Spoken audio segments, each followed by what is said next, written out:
Oi, Mofis, tudo bem com vocês? Chegamos a mais uma videoaula de Química, onde vamos começar a estudar a termoquímica, certo?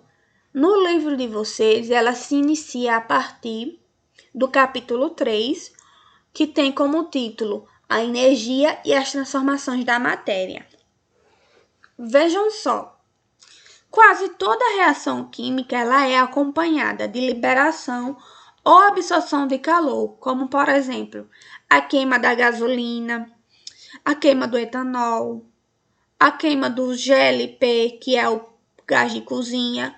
Não são só esses exemplos, mas há outros exemplos que apresentam a liberação ou a absorção de calor. Com isso, a gente conclui que a termoquímica ela vai estudar as quantidades de calor envolvidas em uma reação química, certo? Então, isso nos leva à seguinte pergunta: como é que se mede as quantidades de calor envolvidas nas reações químicas? Então, como é que a gente também pode relacionar as quantidades de calor envolvidas em uma determinada reação com a quantidade de calor de outra reação química? Essas duas perguntas vão ser respondidas ao longo das videoaulas que vai trabalhar a termoquímica, certo? Então, vamos definir em termos gerais o que é a termoquímica. Termodinâmica, certo? Termoquímica ela é uma das áreas da termodinâmica. Então, não podemos definir a termoquímica sem antes definirmos o que é a termodinâmica. Termodinâmica ela é uma das ciências que vai estudar as relações entre o calor e as outras formas de energia. Então, a termoquímica ela é uma área da termodinâmica que estuda as quantidades de calor absorvidas ou liberadas nas reações químicas, que pode ocorrer em dois processos, endotérmico e exotérmico. O processo endotérmico ele ocorre com a absorção de calor. E o processo exotérmico ele vai ocorrer com a liberação de calor, certo?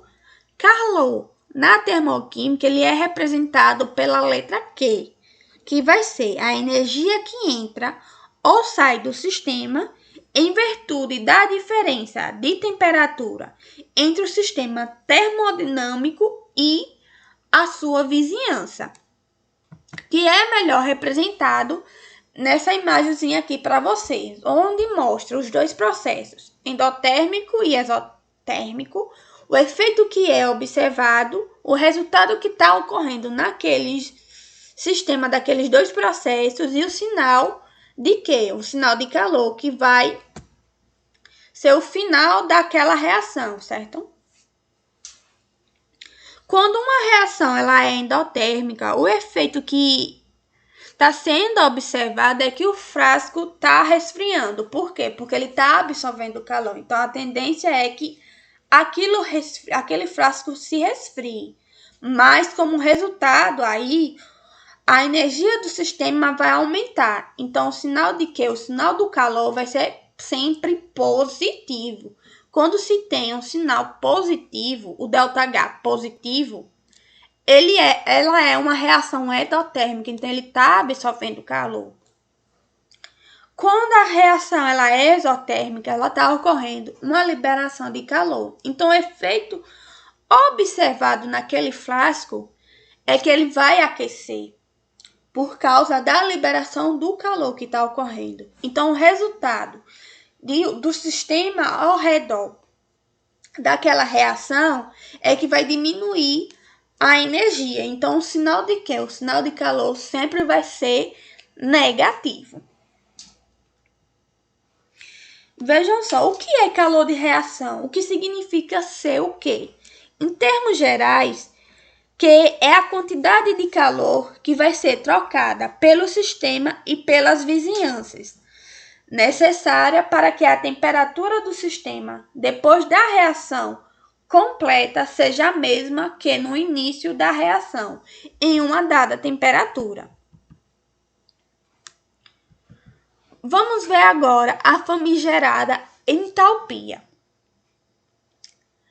Entalpia, que é representada pela letra H, ela é uma propriedade extensiva de uma substância que vai estar relacionada com o calor da reação, que é o QP, e permite calcular o calor absorvido ou liberado numa reação química, certo?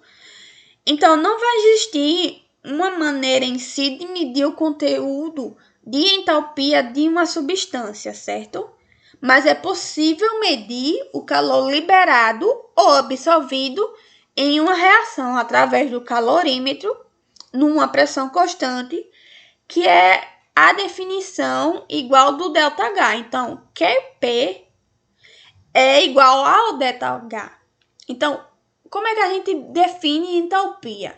A entalpia tem como função de estado, ΔH, que é igual a H final menos a H inicial, a uma pressão constante, QP, que vai ser igual a ΔH. Então, a variação de entalpia ΔH, ela vai corresponder ao calor liberado ou absorvido à pressão constante, o QP, desculpe. Certo? Então, uma variação de entalpia é da seguinte forma: o ΔH vai ser o calor absorvido ou liberado no processo à pressão constante. Como é que se calcula o ΔH? Através do H dos produtos, que é o H final, menos o H inicial, que são os reagentes. Essa expressão que está sendo mostrada para vocês é a expressão, como eu já falei antes, de função do estado da entalpia, certo? E os processos endotérmicos têm de ter o ΔH maior que zero, ou seja, o sinal ele é positivo, e os processos exotérmicos têm de ter o ΔH menor que zero, ou seja, o sinal que vai ser representado ele é negativo. Ele é da mesma forma que ocorre com o Q. Então, ΔH e Q é praticamente a mesma coisa, certo? Na próxima aula, vamos entender melhor como se relaciona a entalpia, como ela é representada nas reações químicas, certo? Vamos aprender também a calcular as medidas de quantidade de calor através das fórmulas que são apresentadas para vocês, que são utilizadas para calcular a entalpia em si. Vamos aprender quais são as unidades que é utilizada, o que significa ser caloria ou quilocaloria. Vamos entender como é a relação da variação de entropia através de alguns gráficos, certo? Vamos aprender a relacionar isso para poder entrar na entropia padrão de reações químicas, entropia de formação, enfim, para poder vir estudar a equação termoquímica e entalpia de reação, onde vamos falar dos diversos tipos de entalpia, mas isso vai ser dividido nas próximas aulas. Então, por hoje é só e obrigado, certo? Bye, bye. Qualquer dúvida, antes que eu esqueça, qualquer dúvida, vocês podem estar me procurando sobre esse assunto, certo? Seja ou pelo Classroom, pelo e-mail, pelo WhatsApp. Eu vou tentar responder assim que possível. Agora de verdade, bye bye.